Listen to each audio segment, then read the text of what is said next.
couldn't see to the far end of the room, couldn't see the door he had been brought in through. He might have been underwater, peering into silty jade depths, a diver in the cabin room of a sunken cruise liner. To his left was a toilet with no seat. To his right, midway down the room, was a black box or cabinet bolted to the wall. At first he couldn't recognize it for what it was, not because of his unclear vision, but because it was so out of place. A thing that didn't belong in a prison cell. A phone. A large, old-fashioned black phone, the receiver hanging from a silver cradle on the side.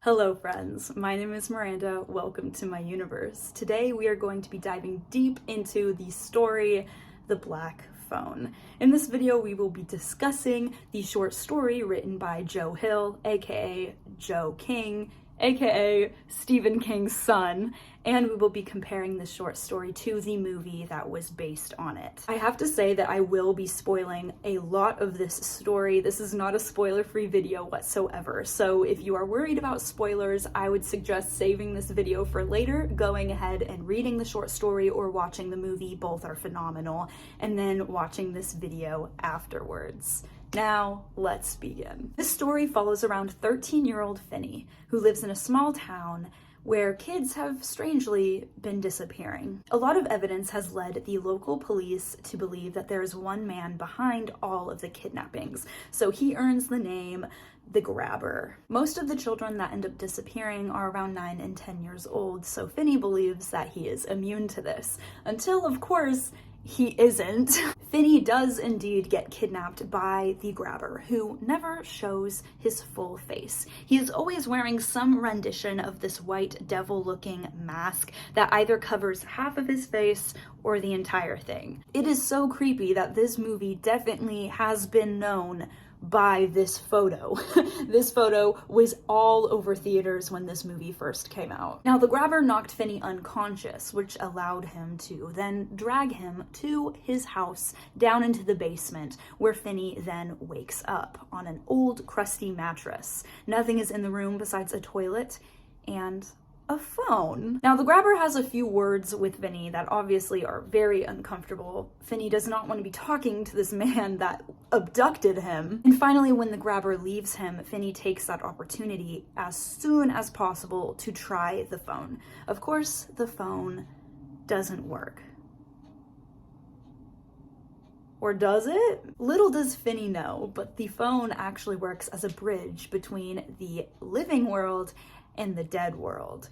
All of the past kids that have been kidnapped and killed by the Grabber are able to speak to Finny through this phone. Of course, Finny cannot be the one to call them, they have to be the one to call Finny, which of course leads to extremely creepy moments where Finny is sleeping or just sitting in this silent room when all of a sudden the phone rings. In my opinion, those parts of the short story were some of the creepiest, but more on that later. All of the previous victims end up giving Finny different hints and different tips on how to escape the Grabber, to the point where he actually succeeds in it at the end. There's an epic showdown at the end of this story where Finny ends up strangling the Grabber with the telephone wire after knocking him a few times in the head with the cell phone receiver that is filled with sand. Now that we are all on the same page on what the Black Phone is about and what it encompasses, time to talk about the different versions,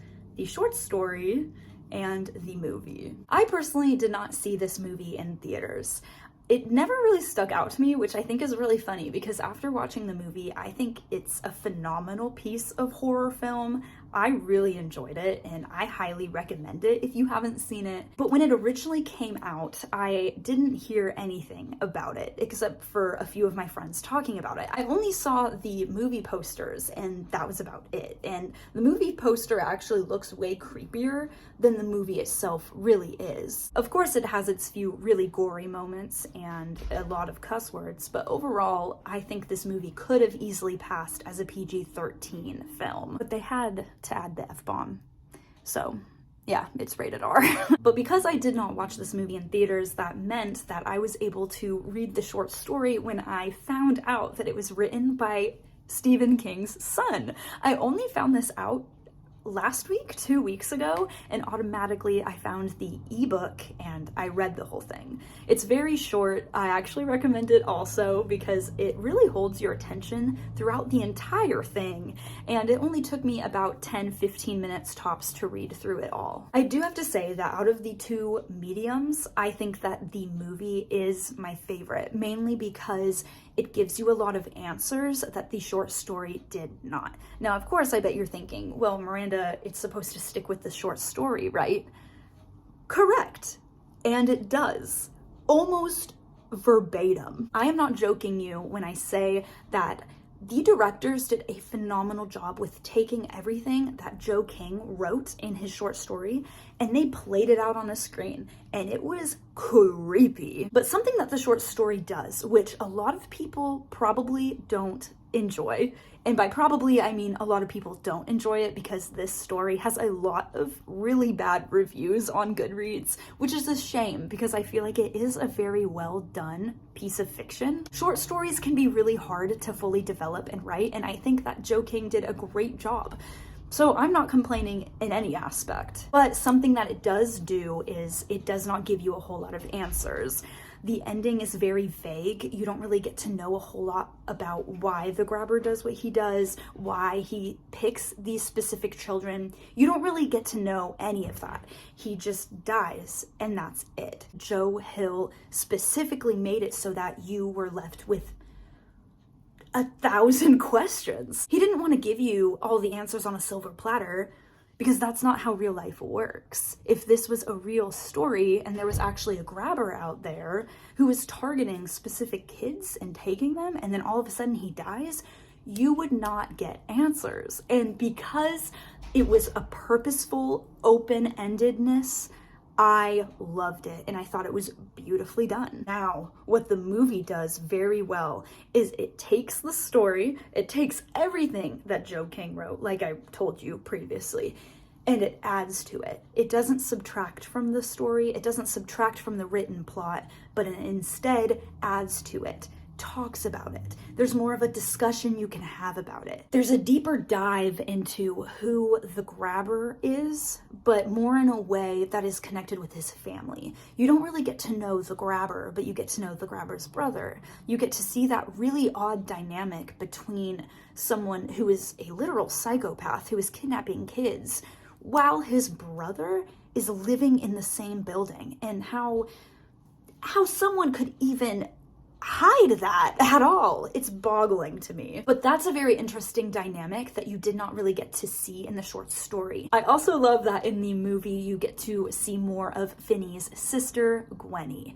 I love Gwen. She is amazing. She's such a badass too. And she is a very fundamental part of this story that you don't really get to see as much in the book. The movie expands on how Gwen prays and asks for dreams, supernatural dreams that could lead her to see answers. She gets these dreams that are exactly what has happened to previous kids, and because of these dreams, she actually finds the house that the grabber lives in. I loved the whole dynamic with her, and of course you get to see her background and her and Finny's upbringing as well, and how their father is abusive towards them. And actually towards the ending, after Finny is found and saved, there's a really sweet moment between him and his sister and their father, who had previously been terrible, and how he regrets a lot of it. And you do see that development as well throughout the movie, but I really liked that dynamic, and you didn't get any of that in the short story. Because really, in the book, you're just set in this very suspenseful moment, and it's just all the adrenaline, right? You're not really thinking about other things. And then every once in a while, it mentions like the grabber's brother who's living upstairs, or his sister, but for the most part, it's all Finny's perspective. The movie adds his perspective and a lot of it and develops on it, but it also shares the perspectives of all these other characters. And I really liked it, and that's really why it is my favorite of the two, though I do think that both of them are fantastic. I also really appreciate all of the themes that this movie explores, not just with spirituality and even religion, and how Gwenny was struggling and trying to figure out how she was obtaining these dreams, but also with themes behind the grabber's mask and identity, and how the mask was not worn for Finny's sake, but for the grabber's sake himself. And you see that a lot when the mask actually comes off his face towards the end of the movie and he's screaming and he's in pure agony. All of the themes of family and bonds that are broken, and if it's even possible to renew trust after being harmed in so many ways. Different types of grief, even in grieving for your life beforehand, dealing with situations that you are placed in and you have no ability to even control what's happening around you. The different symbolisms behind the phone and when it rings, how the grabber had heard it ring previously, but he never heard anyone on the other side. And the whole exploration of, is the ringing actually happening? There are a lot of fan theories on whether or not Finny actually heard the phone ringing or whether he was just imagining the voices on the other end, which then means that he actually was the one who figured out where everything was in the room and how to actually lead the grabber to his demise. But whatever way it goes, I think that there is a lot of symbolism behind the black phone and how it connects to survival instincts and everything you would do to get out of a situation. There's a lot in this movie. There's a lot in this story, which is, you know, with just one read of the short story, you wouldn't pick up on all of these things. But it is freaking creepy and I love it. When I was reading this short story, I forgot my phone was actually not on silent, and one of my friends called me in the middle of reading the story, and I was sitting at my desk chair and I jumped. I almost fell out of my chair. I was so in the zone. I have never felt so paralyzed by a story before. And I read a lot of horror. I read a lot of Stephen King. And so reading a story like this that was so captivating that it was hard for me to even look away from the words. It was a breath of fresh air, or dirty basement air. I enjoyed every single second of this story and of the movie. I highly recommend both of them to you, or if you read the short story but haven't seen the movie, I definitely recommend the movie, and vice versa. If you've seen the movie but haven't read the short story, even if you don't like reading, I highly recommend it anyway, just because it is such a short story. It's worth it, in my opinion. Don't listen to the haters out there who gave the short story 1 or 2 stars, because I don't know what they're talking about. Everybody can have their own opinions. Not to say your opinion is wrong or anything. And with all that being said, if you have read or seen The Black Phone, please comment down below. I would love to hear your honest opinion and your thoughts on this story. Thank you all so much for watching. I love you so much. Please be safe, make good choices, and I will see you next time. Bye! Across the room, the black phone rang. The fat man choked. He stopped scratching at Finny's face and set his fingers under the wire around his throat. He could only use his left hand because the fingers of his right were shattered, bent in unlikely directions. The phone rang again. The fat man's gaze flicked toward it, then back to Finny's face. Albert's pupils were very wide, so wide the golden ring of his irises had shrunk to almost nothing. His pupils were a pair of black balloons. Obscuring twin suns. The phone rang and rang. Finny pulled at the wire. On Albert's dark, bruise-colored face was a horrified question. "It's for you," Finny told him.